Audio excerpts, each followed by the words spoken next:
¿Qué tal amigos? ¿Cómo están ustedes? Muy bienvenidos, bienvenidas. Gracias por acompañarnos nuevamente en su programa Diálogo Bíblico. Hemos estado 11 lecciones y ya vamos en la penúltima de este trimestre conversar acerca de aspectos y temas del libro de Juan. La verdad las cosas que cada evangelio, los tres primeros, ¿cierto? Mateo, Marco y Lucas, presentan este momento que vamos a conversar ahora de una manera diferente. Pero Juan le da un aspecto majestuoso, voy a decirlo de una manera, entroniza a Jesús, porque esa es la culminación, ¿no es cierto?, de la etapa maravillosa que cumple Jesús en el plan de salvación. Por eso que dice la hora de la gloria, la cruz y la resurrección. No se quedó Jesús en la tumba, resucitó. Y resucitó para darte salvación a ti. Así que ese tema vamos a conversar en esta semana. Bienvenidos y bienvenido, pastor. Vamos con este maravilloso tema. Bueno, gracias Raúl. Una vez más estamos acá para seguir comentando la palabra de Dios de este maravilloso evangelio que es Juan. Y en estas lecciones que vamos a estudiar ahora vamos a tratar los últimos episodios de la vida de Cristo, comenzando por la entrevista de Jesús con Pilato, al cual el apóstol Juan le dedica muchos versículos, casi una página completa de la Biblia Reina Valera. Y nos damos cuenta que Jesucristo llega donde Pilato, que ya había sido advertido por su esposa, que había tenido sueños con Cristo, y el Señor le había revelado a la esposa de Pilato que Jesús era un profeta, un hombre de Dios, y que no tuviese nada que ver con este hombre que era justo. Pero aquí llegan los fariseos, llegan los sacerdotes en una turba. Es por eso que a veces las revueltas y las revoluciones, yo pensaba en esto porque estamos en un mundo lleno de revoluciones, unos pocos hacen una tremenda revolución y un tremendo impacto. Aquí los seguidores de Cristo todos estaban en otros lugares y eran muchos, pero los que crucificaron a Cristo fue como una revolución planificada, desde el Sanedrín, donde fue juzgado a Jesús, y salió una turba con toda esa gente que ellos consiguieron, llevándolo allí al palacio de Poncio Pilato. Y Poncio Pilato, nosotros sabemos que él examinó a Cristo, los gritos, la euforia, el odio, el aborrecimiento de los judíos. Fue un tumulto y Pilato preguntó algo que era importante preguntar. Bueno, ¿de qué lo acusan? ¿Qué hizo este hombre? ¿Sabes tú que no tienen respuesta ellos? ¿Eh? Sí. No dicen por qué lo acusan. Solo dicen, si no hubiese hecho algo malo, no te lo habríamos traído. Pero ¿cuál es eso malo? No tienen. Por eso es que es tan terrible la consecuencia que van a tener ellos por haber despreciado, ¿no es cierto?, y haber llevado a Jesús a la muerte. Sin razón. No había razón. Y en esta etapa entre los fariseos que lo condenaban, entre Jesús y Pilato, Pilato 4 veces intentó liberar a Jesús. Él tenía el poder para hacerlo, pero no quiso pasar a llevar a ese tumulto porque ellos también lo condicionaron, lo amenazaron. No eres amigo de César si sueltas a este hombre, porque este hombre se hace llamar rey. Y nosotros no tenemos otro rey que César, decían ellos. Y Pilato le hace varias preguntas. ¿Eres tú rey? Y Jesús le responde, yo para esto he nacido. Tú dices que soy rey, para esto he nacido. Y trataba de salvarlo. Y Jesucristo le dice, mi reino no es de este mundo. Si mi reino fuera de este mundo, mis servidores pelearían para que yo no fuera entregado a los judíos. Pero mi reino no es de aquí. Entonces Pilato allí con mayor razón quiso soltarlo y cuando escuchó que él no era de este mundo. Pero aquí hay una expresión, ¿qué es la verdad? Eso me gustaría que lo comentáramos, Raúl. En ese instante yo creo que Pilato tuvo todas las oportunidades que el ser humano puede tener para reconocer a Jesús como Salvador. Incluso un comentador habla, no lo registra Juan, pero habla de que Pilato, ¿qué es lo que hizo? Lo entregó a la gente, a su gente, ¿no es cierto?, para que lo trajara, lo maltratara. le pusieron una corona de espinas y después le dice, mira, aquí está el hombre. Como queriendo decir, ¿para qué se preocupan si este no vale nada? ¿Te fijas? Una cosa así. Pero ¿qué hicieron la gente? Siguió intentando. Y entonces en esa conversación Jesús se revela y habla de la verdad. ¿Y qué es lo que hace Pilato? Y le hace la pregunta, ¿y qué es la verdad? Pero este es el momento en que uno quizás debe reflexionar, porque muchas veces Jesús nos va a revelar la verdad, pero no vamos a esperar la respuesta. Y eso es lo que pasó con Pilato. No esperó la respuesta y lamentablemente nunca la supo. ¿Cómo me habría gustado la respuesta de Jesús? Bueno, la tenemos en la Biblia en todo caso. Claro, y Jesús dijo, yo he venido para dar testimonio de la verdad. Y Pilato preguntó qué es la verdad, pero no se quedó a recibir la respuesta. Además, Pilato puso allí al preso más odiado y podemos decir al más malo de todos los que había en aquella cárcel, que era Barrabás. Y Pilato dijo, bueno, entre Jesús y Barrabás es seguro que van a pedir la liberación de Jesús, porque era un compromiso del gobernante soltar el preso que ellos pedían. Y como ellos pidieron a Barrabás que lo soltara, no podía soltar dos presos. Tenía que dejar uno adentro o enjuiciarlo. Y es allí donde nosotros vemos esa actitud de Pilato que se lava las manos, no ocupa su autoridad por temor, fue presionado y esa presión no le permitió ser bendecido con la presencia de Cristo y haber tenido una oportunidad. ¿Qué hubiera pasado si Pilato libera a Jesús? Eso ya es otro tema.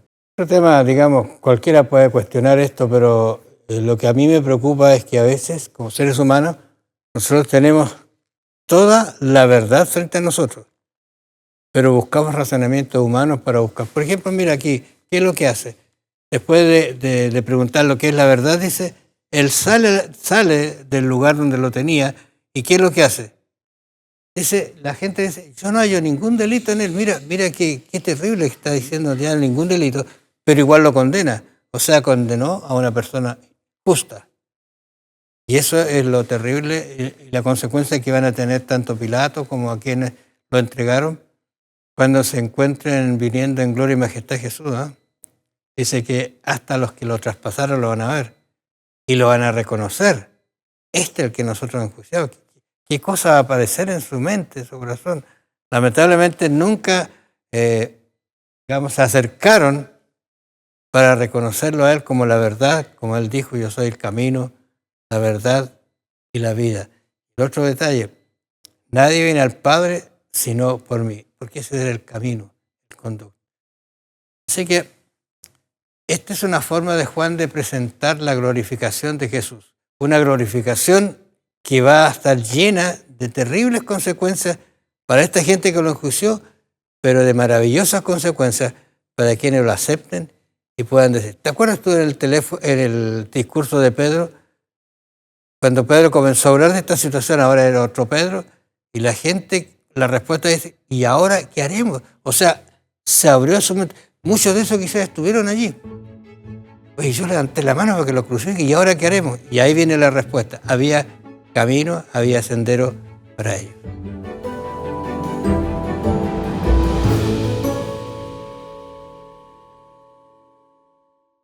Bueno, los capítulos en realidad 18 que se está comentando acá, Pilato va a presentar a la gente, al hombre, como dice 18:38 en adelante, Jesús, que es la verdad, ¿no es cierto? Cuando lo hemos comentado, cuando salió, he aquí el hombre. Es increíble que frente a una verdad no se pueda entender, no se pueda comprender, no se pueda aceptar. ¿Qué es lo que pasa en el ser humano tan duro para desviarse y cuando se le presenta la verdad no la acepta? Voy a decirlo así de esta manera, es una persona que caminó tanto hacia allá y no aceptó el regreso y ya después no pudo volver más. Sin retorno. Claro, me llama la atención aquí, tal como tú mencionabas, y la Escritura también lo registra en San Juan 18:37, Pilato dijo, no hallo ningún delito en este hombre. Después de tanto analizar el tema allí, Me imagino que esta permanencia de Jesús en el palacio de Pilato tiene que haber sido más o menos unas 2 o 3 horas, porque ahí hubo mucho diálogo, espera, tensión.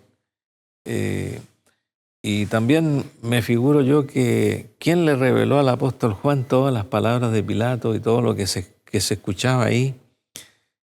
Había muchos allí que después se hicieron cristianos.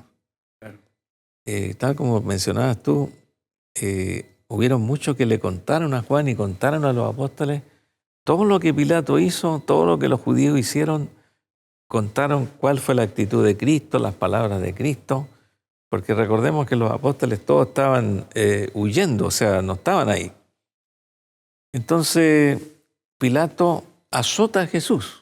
Esto me parece bastante fuerte porque Sabiendo que no tiene ningún delito, y lo azota para que los judíos le tengan lástima y lo suelten. Ya lo castigué, dejémoslo libre, no lo crucifiquemos. Pero los judíos estaban firmes en su postura, no tuvieron nada de lástima, quisieron crucificarlo igual. Y luego lo entregó a los verdugos, tomadle vosotros y crucificarle, y lo entregó a ellos. Los soldados romanos quedaron a merced de Jesús en forma completa. Ellos tomaron las decisiones de hacer corona de espinas, de pegarle, de escupirlo, de maltratarlo, de guiarlo. O sea, ya nadie los controló, Claro. porque eran paganos. Incluso para ellos mismos era como una diversión. Quizá para comprender un poquito más incluso esto, ellos lo que hacían era maltratar al ser humano que lo tenían ahí sin darle muerte. Sí. ¿Por qué? Porque para ellos el castigo era que en vida sufrieran. En la cruz. Y en la cruz también. O sea, te fijas, Claro. si uno que va a ser juzgado se le muere antes, no tiene razón la cruz. O sea, era hacerle sufrimiento. Ahora, aparece aquí una expresión de la que no debemos olvidar comentar, que es la expresión consumado está. Cuando ya está crucificado Cuando Jesús. está crucificado.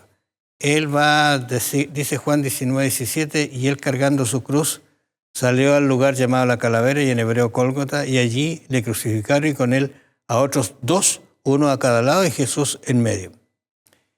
Y ahora viene un detalle bien importante que Juan lo registra, desde lo que escribió Pilato. ¿De dónde sacó esta idea de escribir esto Pilato? Porque yo digo, Jesús, rey de los judíos, y los judíos dijeron, no escribas eso. Él dijo, no, lo que yo he escrito. Aquí como que Pilato quiere poner su poder en ese caso, su autoridad, lo que debería haber hecho antes. Claro, hay una declaración bien interesante que dice: un poder superior a Pilato y a los judíos había dirigido la colocación de esta inscripción sobre la cabeza de Jesús.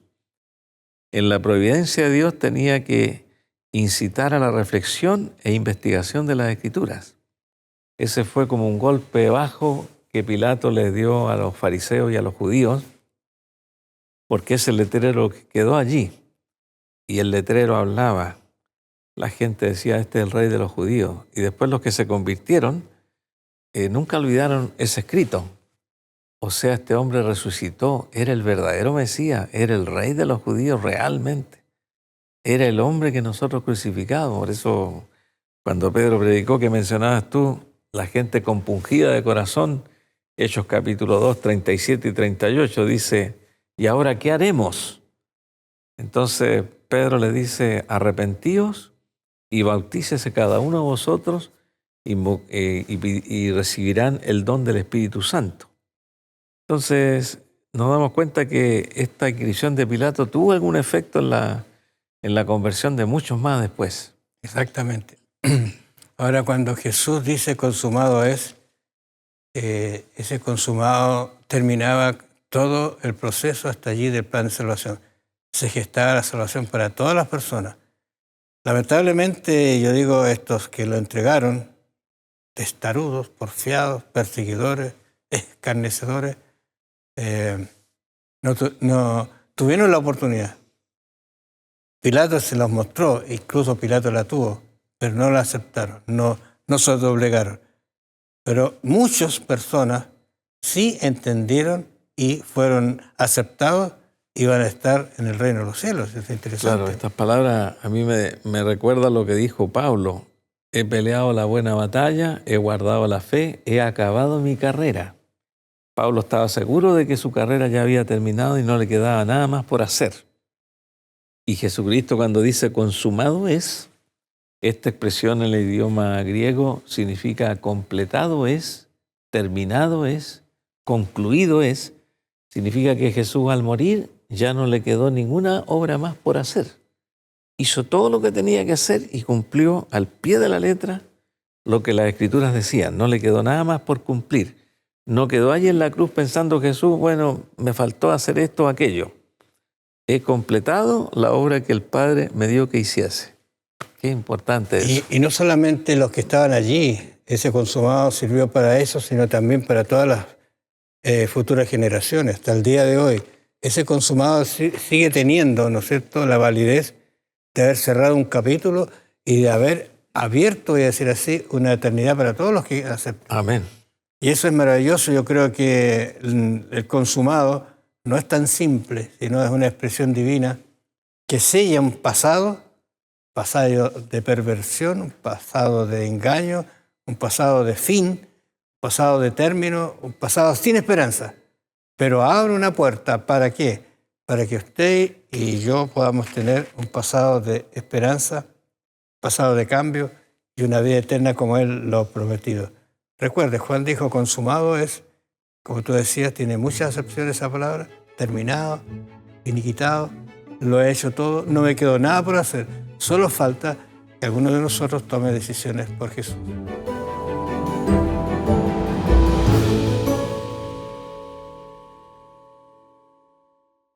La glorificación, como lo presenta Juan, porque él después entendió perfectamente lo que significó lo que habíamos comentado, consumado es, y todo ese proceso, porque Juan la vivía de cerca. Si tú recuerdas, siempre estaba Juan y María, andaban cerca allí. Las mujeres no eran tan importantes para los romanos porque no daba mayor... Pero un humano, un ser humano, un hombre, no podía dar una opinión, fíjate, en relación a pobre hombre que está sufriendo. Era terrible eso para ellos. Pero Juan nos siguió de cerca y Juan está convencido de lo que está diciendo. Es realmente, voy a decir así, terrible para su pensamiento. Pero de improviso aparece una persona en la historia que es la mujer primera en evangelizar, primera en ver la tumba vacía y primera en hablar con Jesús. Una mujer. ¿Y quién es esa mujer? Fíjate que tiene una característica más esa mujer. Siempre la Escritura la muestran a los pies de Jesús. Esta famosa María. Sí. Bueno, estamos aquí frente a un hecho histórico.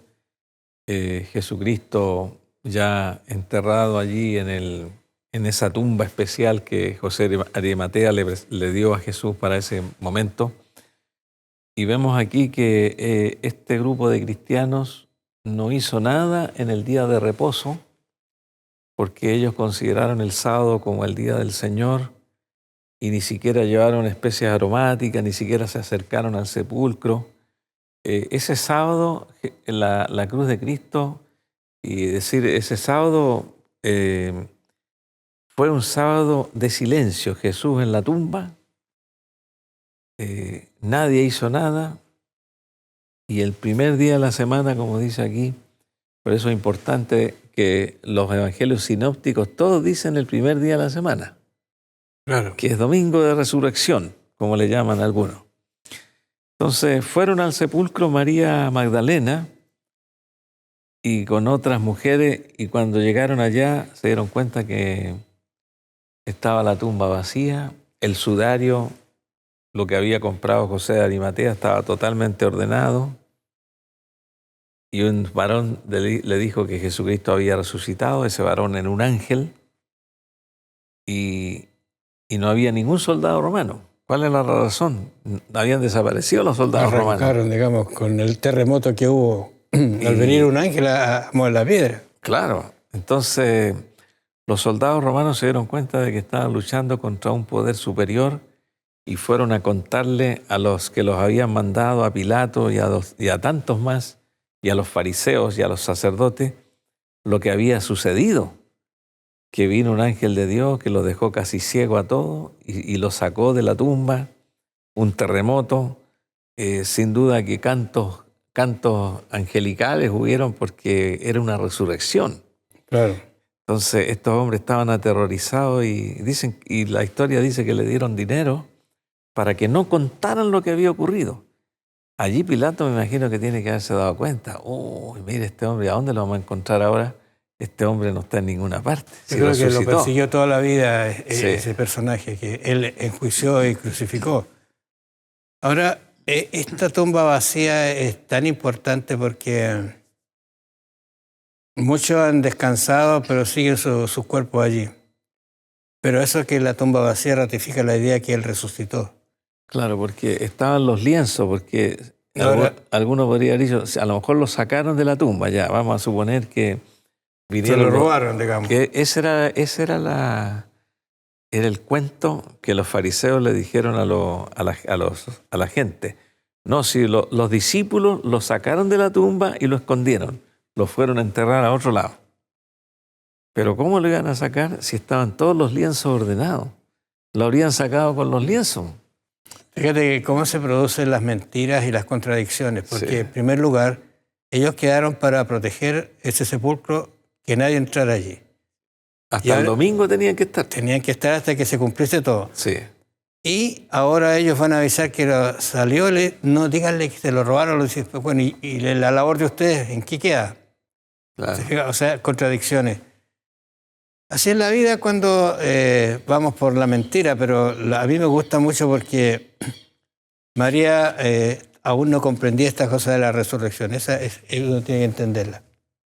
Había Claro. escuchado los temas, la conversación, no entendía mucho, pero cuando uno va a los capítulos que estamos mencionando, especialmente el 20:11, donde dice que y María estaba allí observando, llorando.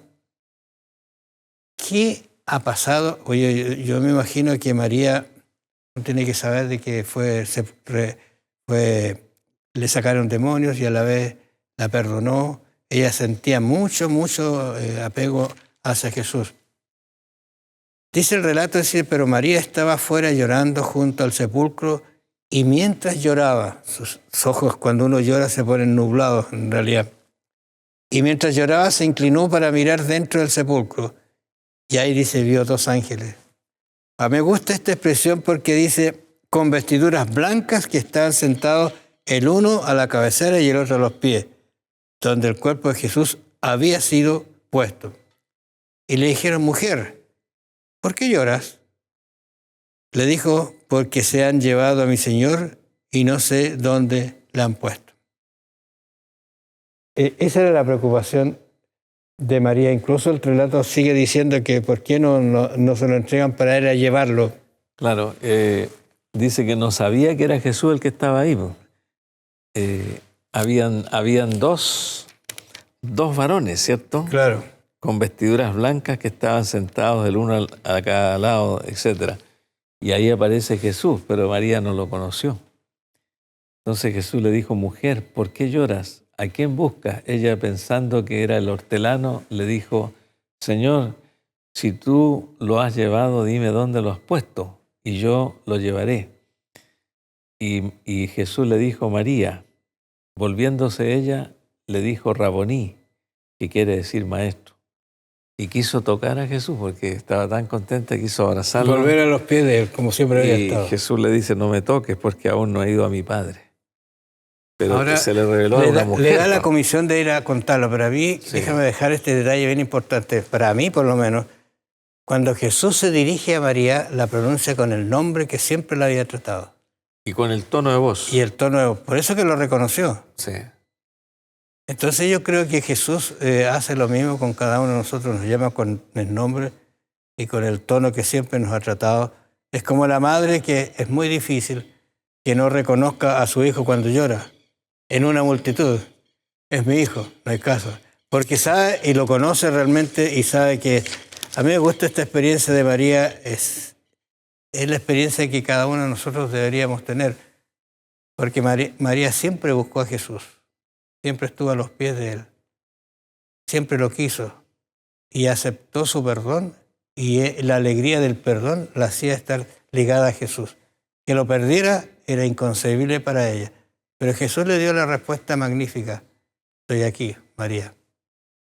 Y ese concepto de ir a abrazarlo y Jesús le dice que no, nuevamente es el concepto de que María quería estar a los pies de Jesús.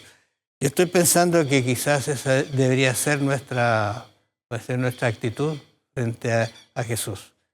Estar más tiempo a los pies de Él y vamos a aprender muchas cosas y muchas bendiciones de lo que Él nos puede contar. Aunque no le creyeron a María, no sea usted uno de ellos. Crea, Jesús resucitó, está en los cielos, intercede por usted y por mí. Y Él espera un día encontrarse cara a cara con usted para darle la bienvenida al cielo. Es el Jesús que ya no tendrá el dolor del sufrimiento humano, sino la alegría de la eternidad que la va a compartir con nosotros. Que el Señor los bendiga y los acompañe. Nos vamos a encontrar la próxima semana.